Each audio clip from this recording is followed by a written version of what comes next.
All right. Today I want to tackle another one that's going to make people upset, and it's also going to inform some people, and then it's going to inform some people that are going to be upset. Okay, but for real.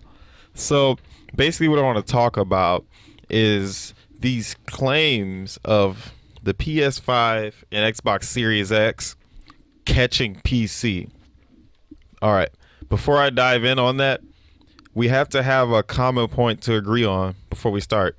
Okay, so that common point, a computer, including the PlayStation 5 and Xbox Series X and Series S, any computer that is a gaming computer, you need a motherboard with a CPU and some sort of graphics chips, whether or not that graphic chip is integrated inside the CPU like the consoles or not.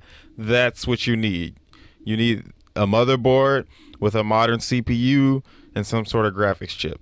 Okay, so PC gamers are very used to that concept, and it is going on in consoles too. It's nothing different. I mean, they're specialized hardware. We don't see that going on behind the scenes, but it's still the same concept. It's a computer. It's not a Windows quote unquote PC, but they're computers. So when PC players are playing games, we can change those settings. But on console, the whole goal of it is to have as least tweaking as possible. And they want you to just plug the system in and go. And you sacrifice control over your experience with that. So, at the beginning of a console's life, the developers, well, the manufacturers, Microsoft, Sony, even Nintendo, they have to sit down and say, how much money can we put into this hardware to have the best graphics while being able to sell this and make money? So this will have them in a middle ground of performance and price. And they work vigorously with developers to make sure the developers can squeeze the best hardware possibilities and the best settings for 4 to 7 years. So, with this compromise, you're not going to be able to compare a $500 system to a computer whose graphics card alone is $700. It's just not going to happen. And what companies will do to make it seem like this comparison is warranted is they will mix terms with technology and make claims that are so broad that disproving them will actually leave room for argument and denial of them being not true. So I'm a firm believer in a term in the PC world we call paper specs. This is how powerful a console looks based on the specifications of its CPU and GPU with no real world example of what it can actually do. This is speculation and even calculation. You can call it calculation, but with no real world test to show. A good example of this is back in the day, not too long ago actually, but we had the Xbox One X being the quote unquote most powerful console of all time. This is an example of a broad claim like I was talking about before. It's a broad claim because, yes, it is the most powerful console of all time. It is also the most current console of all time, considering no home console of the big three companies has been released since. So, yes, it's the most powerful. It's also the newest.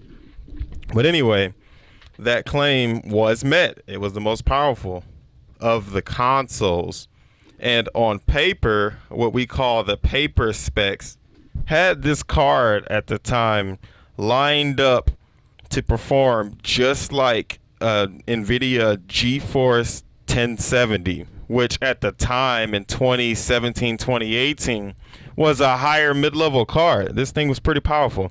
But when the Xbox One X came out, its performance at 4K, which lines up with medium and high settings mixed, was actually a lot more in line with NVIDIA's 1060. But on paper, The Xbox did seem to match the 1070, so not as many eyebrows were raised at this pretty far-fetched claim. What we've seen in the past is a console's hardware is the mid-range of current computers. That way, it's not too much of a manufacturing cost, but at the same time, you can sneak in some higher graphics settings to impress your customer and give them a smooth experience, while smooth on console is considered a constant 30 FPS, which I'm sure a lot of you can agree, especially if you play on PC, you don't consider that smooth in 2020, but sometimes it's a constant 30 FPS or a constant 60 FPS. So the new consoles are representative of higher mid-range. On paper, they're higher range, but they're representative of higher mid-range PCs for 2018, 2019. The reason I say that is because they are very close on paper, they being the PS5 and Xbox Series X, not the S. They're on paper, respectively, you're looking at a 2060 Super 2070 performance level, where if we're assuming that this is going to be the same generational leap we saw from 360 to PS4, we're going to be looking at an RTX 2070, near 2070 Super performance from the Xbox Series X. So if we take that, and we also take the fact AMD's big Navi GPUs are coming out, and new NVIDIA RTX 30 cards are coming out, these new consoles are going to be, again, in the middle of the PC world, which is fine. It's not a bad thing. One thing I do like is now consoles are using the word smooth for 60 and 120 frames a second, which as a PC gamer, I much more agree with that. We sometimes play higher than 120 FPS, so it's kind of scoffed at to see 30 FPS as a goal in these times for a lot of high-end gamers. So, yeah, that's good, but we're still having consoles in the middle of the spectrum, which again, for a smooth experience that mixes optimized settings where you don't have to change anything, you plug in and go, and to give you 100 FPS, 120, that's good. That's not a bad thing. But to pretend that they're doing this as well as expensive systems is a little far-fetched. And on the opposite end, to pretend that cheap computers cannot simply turn their settings down and get playable frame rates is also pretty far-fetched. So what we have coming up for this current generation, we have Xbox Series X and PS5, and what they're doing is saying these consoles can run at 120 hertz 4K resolution. And this is raising a lot of eyebrows, seeing as how these are what specs of top-end GPUs can do. We're talking the $700 graphics cards are doing 4K and 120 FPS. So the PS5 and Xbox Series X are doing 120 hertz at 4K. That means you're paying $400 and $500 for a PC that's worth $1,400 if I build a PC. But that's where I got to stop you. The advertising is clearly using the term hertz in place of frame rate to make it seem like these consoles are at the top tier of PC hardware. Yes, the consoles can do 4K 120 hertz. This means, though, we have to realize that means they can connect to a display that is 120 hertz. And theoretically, if the game is able to, can show 120 frames. But with the hardware being somewhere in a mystery figure between the 2060 Super and 2070 Super, Maybe even if you go 2080, which it's not. We're going to see that soon when they come out. Ratchet and Clank on PS5 is already confirmed 4K 30 FPS. That does not scream 2080 in any way. So it shows you already the limitations and the marketing don't line up. But anyway, they're mixing in hertz and frame rate to stretch the possibility of what they can do. Now, in games, and again, PC gamers are familiar with this, in games that take less graphics power to run, you will get much higher frame rates.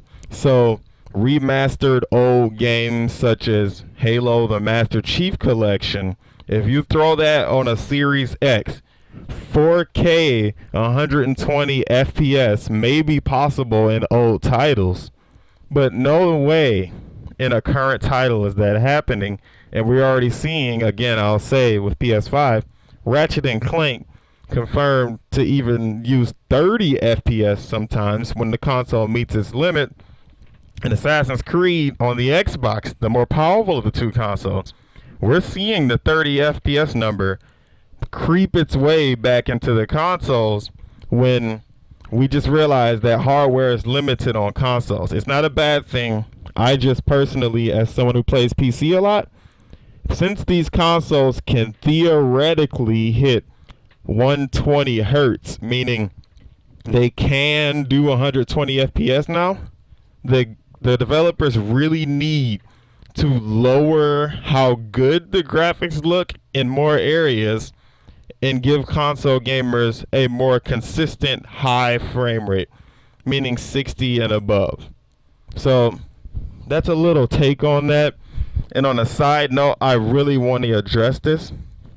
I myself have built $300 builds, $350 builds, and these were specs with an i5 3570 and say a 1060 and RX 580. That's the two GPUs I've used. On those $300 builds, I was able to get 80 frames a second on Apex Legend on these PCs. So these were $300 computers. And this goes to show you that you can get high frame rates on lower end hardware, even in PC gaming. You don't need $4,000, but there's a compromise somewhere. I knew what settings to turn down lower and what settings that I could turn down higher without impacting the game too much. So that's kind of a rant, but I hope it was helpful too.